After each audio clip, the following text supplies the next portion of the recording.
출애굽기 34장 10절에서 28절까지의 말씀을 우리 천천히 함께 읽도록 하겠습니다.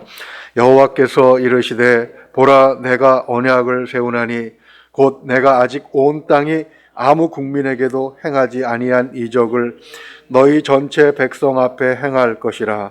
네가 머무는 나라 백성이 다 여호와의 행하심을 보리니 내가 너를 위하여 행할 일이 두려운 것임이니라. 너는 내가 오늘 네게 명령하는 것을 삼가 지키라. 보라 내가 네 앞에서 아모리 사람과 가나안 사람과 헷 사람과 브리스 사람과 히윗 사람과 여부스 사람을 쫓아내리니 너는 스스로 삼가 내가 들어가는 땅의 주민과 언약을 세우지 말라. 그것이 너희에게 올무가 될까 하노라. 너희는 도리어 그들의 제단을 헐고 그들의 주상을 깨뜨리고 그들의 아세라상을 찍을지어다. 너는 다른 신에게 절하지 말라. 여호와는 질투라 이름하는 질투의 하나님이니라.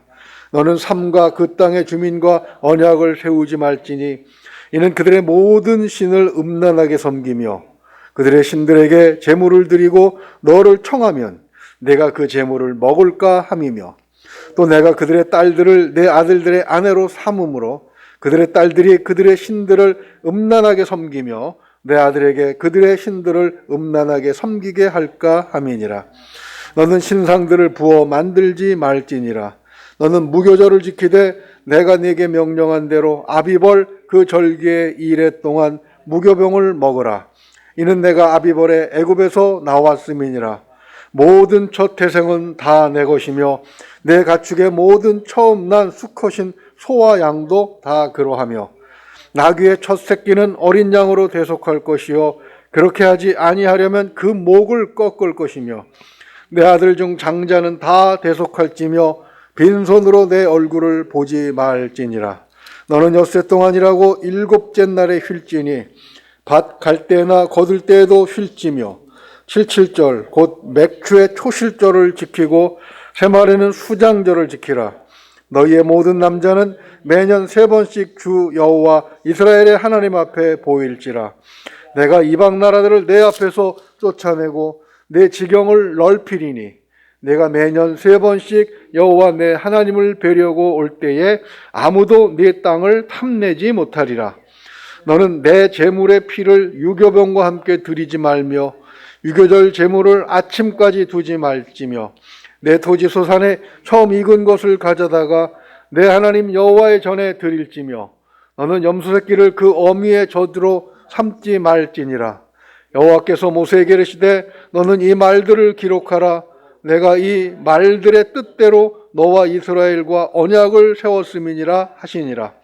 모세가 여호와와 함께 40일 40야를 거기 있으면서 떡도 먹지 아니하였고 물도 마시지 아니하였으며 여호와께서는 언약의 말씀 곧 십계명을 그 판들에 기록하셨더라.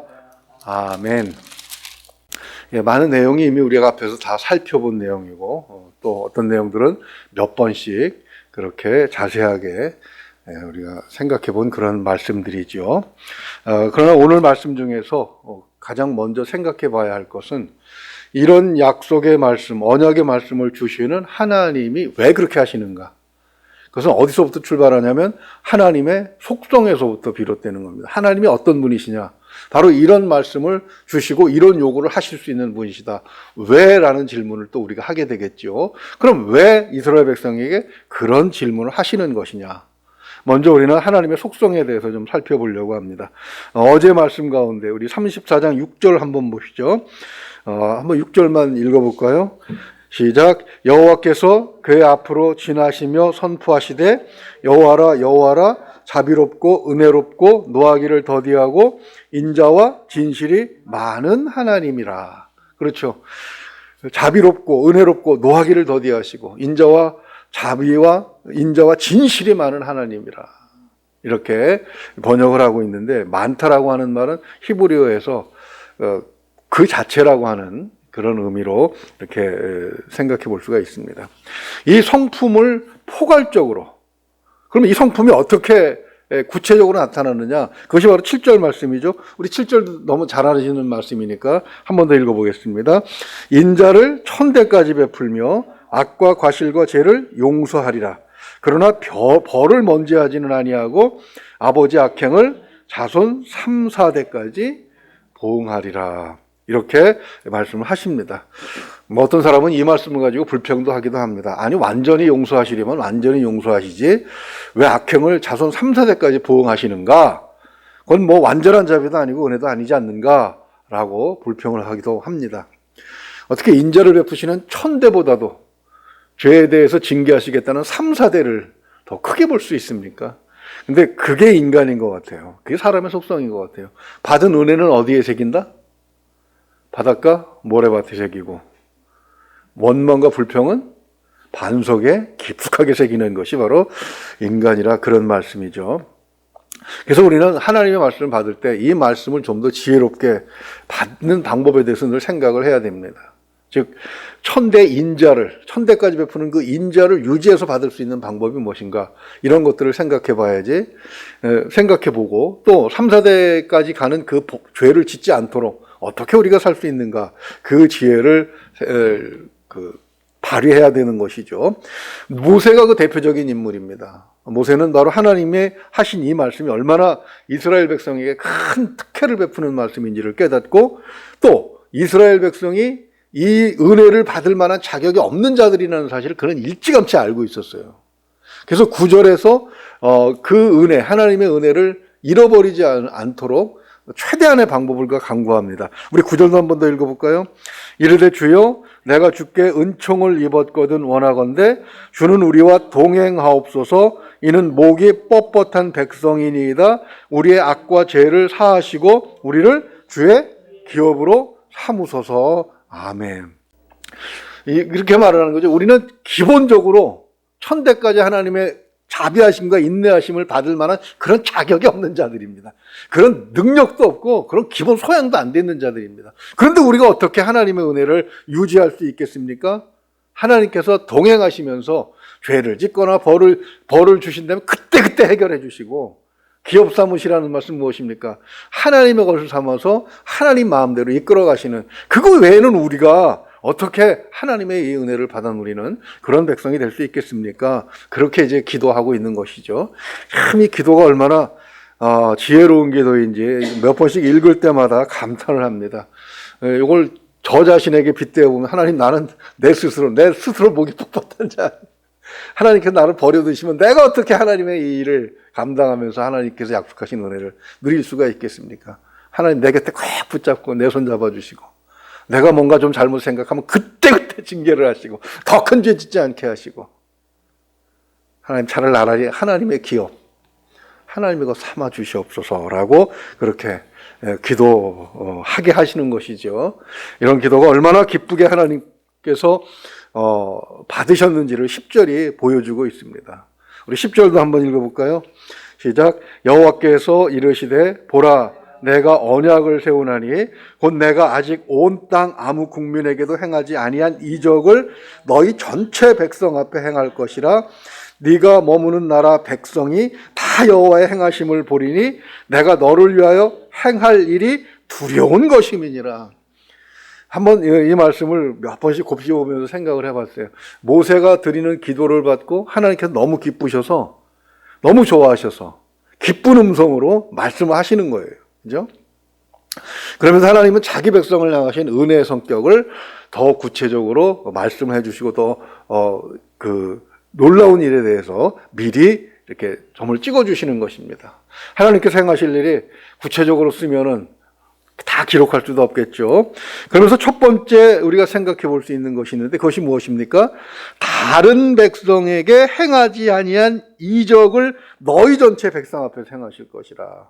그러니까 하나님을 하나님의 그 하나님으로 삼은 자, 하나님을 자기의 하나님으로 삼은 자만이 받을 수 있는 그런 혜택이 있다는 것입니다. 그것이 이미 이스라엘 백성은 실행 중이죠. 애굽에서 350년 이상을 노예로 살던 자들을 그들이 무슨 뭐 전쟁을 해서 해방이 됐습니까? 아니면 외적이 쳐들어와서 해방이 됐습니까?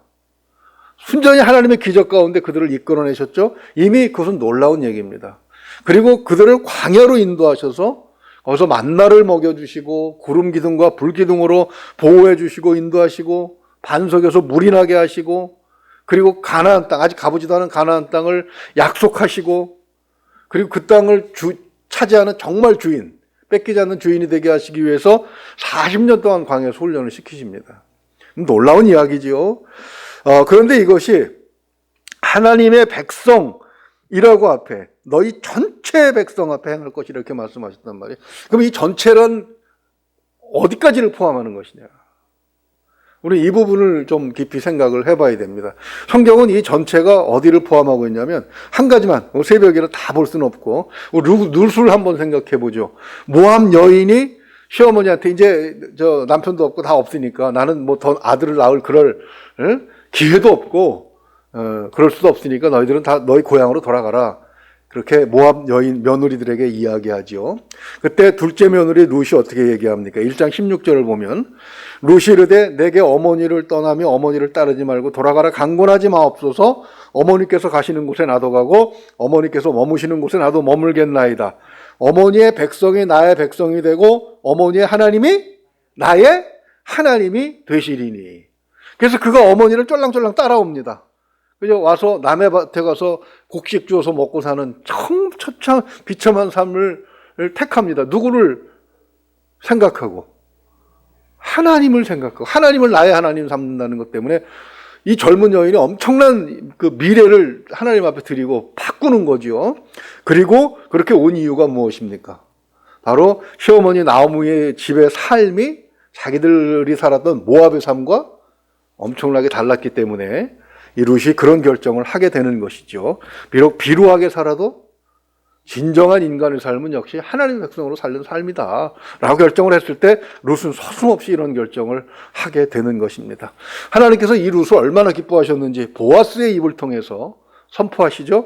룻기 2장 12절을 보게 되면 여호와께서 네가 행한 일에 보답하시기를 원하며 이스라엘의 하나님 여호와께서 그의 날개 아래 보호받으러 온 네게 온전한 상 주시기를 원하노라 하는지라. 보아스의 입을 통해서 하나님께서 룻에게 엄청난 상을 약속을 하세요. 그래서 그 상의 구체적인 것이 무엇입니까? 뭐 나중에 아들을 낳고 뭐 보아스의 부인이 되고 하는 이런 것들도 있지만 궁극적으로는 온 인류를 구원하실 하나님의 아들의 육신의 조상 가운데 하나로 들어가는 엄청난 복을 받게 되잖아요. 즉 다시 말해서 전체 백성이라고 하는 것은 미래적으로 과거에 하나님의 백성이었던 아브라함부터 계산해서 현재 하나님의 백성으로 지금 광야에 있는 이스라엘 백성뿐만 아니라 미래에 예수 그리스도를 통해서 하나님 앞에 하나님을 하나님으로 고백하는 모든 사람들이 다 그 은혜 날개 보호하러 온 자들에게 뭐 하시겠다? 상 주시겠다. 그래서 히브리서 기자는 하나님께서 약속하신 것을 그렇게 말씀하시죠. 상 주시는 자이심을 믿으라. 자기를 찾는 자에게 상 주시는 자라고 하는 사실을 분명하게 선포하고 있는 것입니다. 하나님의 백성이 되고자 그 은혜의 날개 아래 우리는 와 있는 사람들입니다. 하나님의 이 은혜를 받을 자격이 충분하다는 것을 이 10절에서 말씀하고 계시는 것이죠. 그런데 그 일의 성격이 얼마나 그것이 좋은 것이냐? 10절 하반절을 보게 되면 네가 머무는 나라 백성이 다 여호와의 행하심을 보리니 내가 너를 위하여 행할 일이 뭐 어떤 것이다? 두려운 일일 것이다. 어떤 성경은 그 영어 성경을 보게 되면 놀라운 일일 것이다. 이렇게 번역을 하고 있고 두려울 것이다라고 번역을 하고 있는데 여기서 먼저 생각해 봐야 할 것은 그렇게 하나님의 백성 삼으셨으면 따로 그렇게 구별을 해 두셔가지고 그 온실에서 보호하듯이 그렇게 좀 곱게 가시면 어떨까라는 생각을 해보게 되는데 오늘 본문 보면 어때요? 다른 백성 사이에 두시겠다고 말씀하세요. 그죠? 하나님을 믿는다고 해서, 그죠? 딱 어디 동떨어져서 어디 수도원 짓고 거기서 그렇게 살도록 하시는 것이 아니라 어떻게 하시는 것입니까? 예수님께서 오셔서 교회를 어디서 세우셨어요? 저자거리 가운데 세우셨어요. 사도들을 부르실 때 그냥 일상적인 삶 가운데서 열심히 어부들 사이에서 고기 잡는 어부들 불러서 제자 삼으시고 열심히 로마의 명령을 따라서 세금 갈취하던 그죠? 그런 마태를 제자 삼으시고 그렇게 하신 이유가 무엇인가? 그것은 바로 그들에게 하나님의 이 놀라우신 일, 이 두려운 일을 보여주도록 하시기 위한 것이다. 이렇게 먼저 생각을 해볼 수가 있습니다. 그리고 이것은 어디로 연결이 됩니까? 바로 예수님께서 제자들에게 최후의 명령하신 것이 무엇입니까? 너희는 땅끝까지 이르러 내 증인이 되리라. 그러니까 하나님께 부름을 받은 사람들은 내가 하나님의 백성으로 사는 이 모습을 통해서 세상 사람들에게 하나님의 놀라우신 일을 보여주고 또 내 입으로 고백하고 간증하고 살아계신 하나님을 증거할 그런 사명이 있는 것입니다. 왜 그렇게 해야 됩니까? 전체 백성을 더 끌어모아야 됩니다. 하나님의 전체 백성이라고 하는 것에 그 방점을 우리가 찍고, 아직도 그 종말 예수님께서 재림하시지 않는 것은 아직도 하나님의 백성 가운데 돌아오지 않는 사람들이 남아있구나라는 생각을 우리가 해야 될 줄로 믿습니다. 그들을 불러오기 위해서 하나님의 놀라우신 일들을 우리는 은혜를 받고 복을 받고 보여주어야 할 이유가 있는 것이죠. 그저 나 하나 잘 먹고 잘 살게 하시기 위해서 그렇게 복을 주시는 것이 아니라 하나님께서는 더 큰 계획을 갖고 계심을 우리가 기억해야 될 줄로 믿습니다. 그런데 이런 일을 행하시기 위해서 하나님께서 언약을 하세요. 10절 상반절을 보게 되면 보라 내가 언약을 세우나니. 그러니까 이것이 하나님의 언약이라는 말씀이죠. 하나님께서 약속해 주셨다는 말인데 영어 성경에서는 커버넌트라는 말로 번역을 하고 있습니다. 이 단어를 콘사이스 영한사전에서 찾아보니까 약속으로 되어 있지만 가로 안에 그 특별한 용도에서 설명을 하고 있습니다.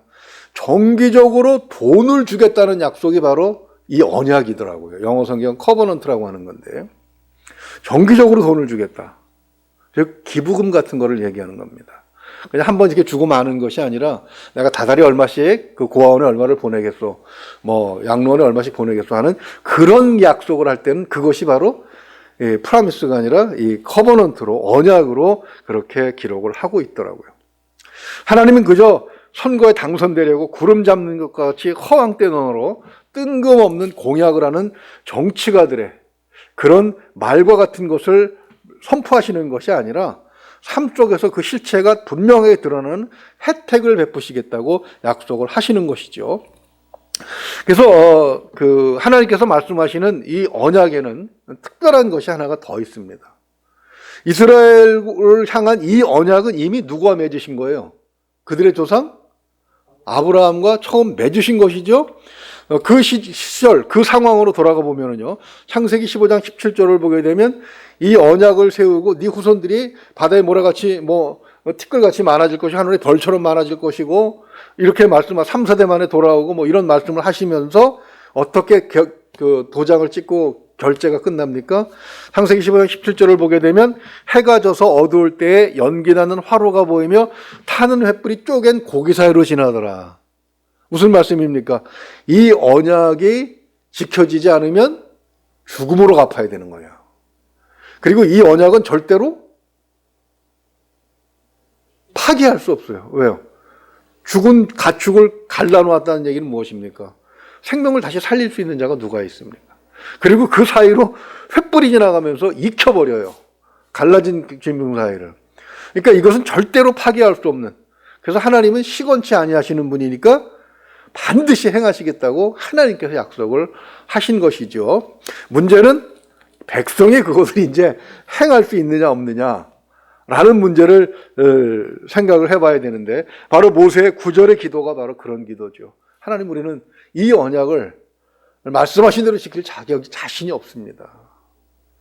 하나님께서 동행하지 아니하시면 우리가 어떻게 이것을 지켜낼 수 있습니까? 그렇게 말씀하시는 것이죠. 그러면서 이제 하나님께서 몇 가지 조건을 제시하는데 이미 우리가 다 살펴본 내용입니다. 크게 세 가지로 볼 수가 있는데 11절에서 16절까지를 보게 되면 다른 신을 섬기지 말라, 우상을 섬기지 말라. 십계명 첫 번째 말머리에 있는 것이죠.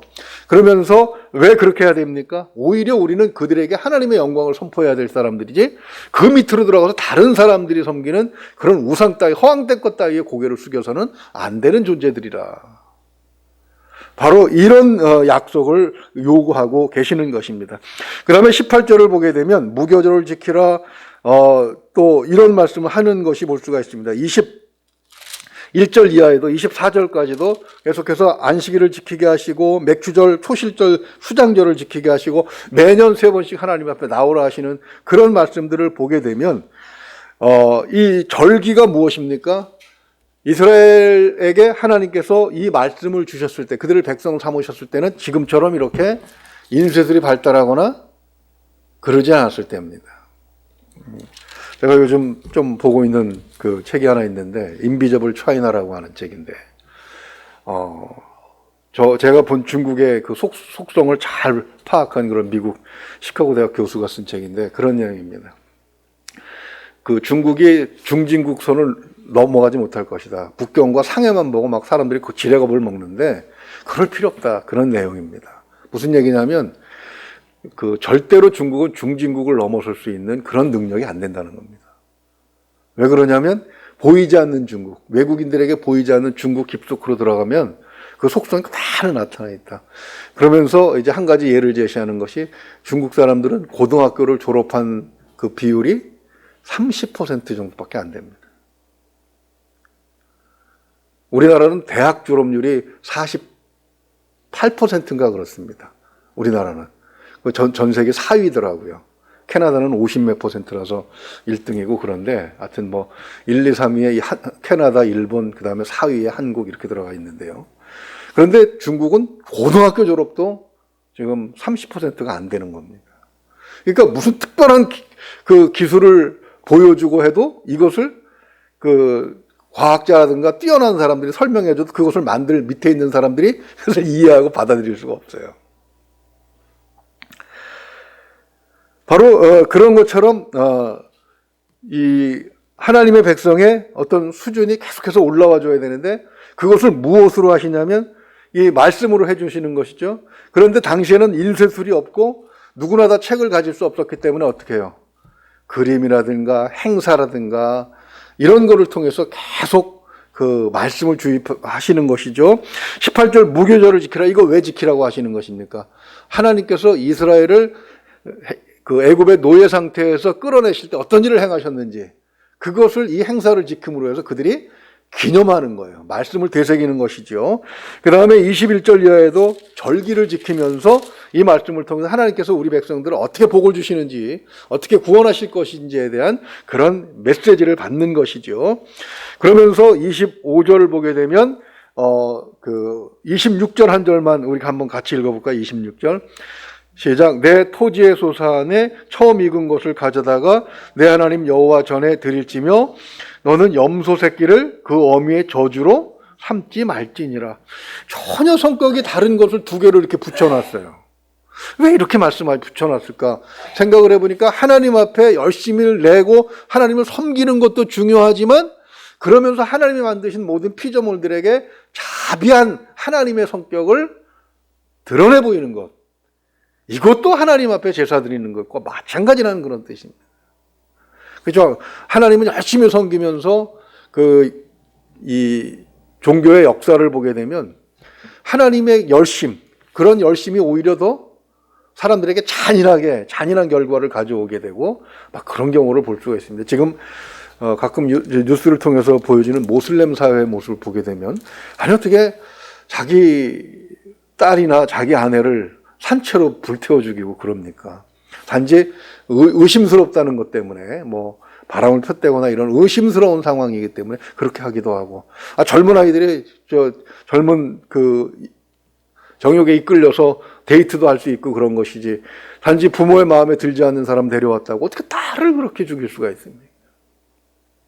그건 종교를 향한 열심이고 또 그 사회에서는 그게 또 당연한 것으로 받아들인단 말이에요. 하나님께서 원하시는 종교는 그런 게 아니라는 거죠. 그죠? 하나님 앞에 염소를 드릴지라도 어때요? 그 새끼를 어미젖으로 삼는 그런 잔인한 짓은 하지 마라. 세상을 향해서 자비로운 마음을 갖는 것도 하나님께 드리는 제물이라고 하는 사실을 우리가 꼭 기억해야 될 줄로 믿습니다. 이 말씀을 다시 받으면서 28절을 보게 되면 40일 40야를 머물면서 다시 모세가 교육을 받는 거죠. 같은 내용을 또 이렇게 반복해서 하나님께서 행하시는 이유가 무엇입니까? 그만큼 이 말씀을 지키는 것이 중요한 것이고 이 말씀 속에 사는 것이 곧 하나님께서 약속하신 것을 받을 수 있는 그런 자격이 된다고 하는 사실입니다. 그러나 그럼에도 불구하고 이스라엘 백성은 이 언약을 지키는데 실패하죠. 그러면서 이 언약이 어디서 다시 완성이 됩니까? 하나님의 십자가 안에서. 그렇죠? 그래서 주님께서 승천하시면서 제자들에게 그 최후의 만찬 속상에서 말씀하시죠. 내가 너희를 고아처럼 내버려 두지 않겠다. 우리가 예수를 그리스도를 의지할 때에 우리는 이 언약 가운데서 벗어나지 않고 천대까지 하나님의 자비와 은혜를 누리며 살게 될 줄로 믿습니다.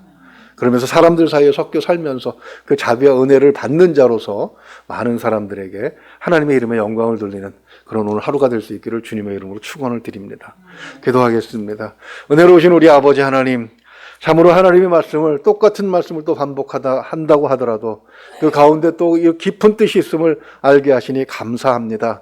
이 말씀을 아는 것 자체가, 이 말씀을 받는 것 자체가 바로 하나님의 은혜인 줄로 믿습니다. 하나님께서 우리의 수준을 끌어올리셔서 더 높은 세상으로, 더 좋은 것으로 주시려고 하시는 그릇을 만들어 주시는 일임을 이 말씀을 통해서 확인했사오니 하나님 아버지, 우리를 참으로 사랑하시는 그 사랑을 마음껏 누리도록 하나님 말씀에 더 깊은 것에 통달할 수 있도록 도와주시옵소서. 하나님, 우리를 많은 믿지 않는 사람들 가운데 놓아주신 것도 감사합니다.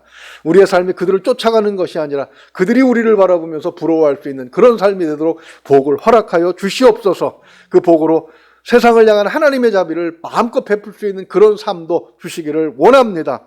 하나님, 코로나19로 인해서 피폐해진 사람들의 마음속에 우리가 작은 위로라도, 작은 희망이라도 줄 수 있는 불꽃으로 존재할 수 있도록 도와주시옵소서. 이 능력 주실 줄 믿고 감사하며 우리 주 예수 그리스도 이름으로 기도하옵나이다. 아멘.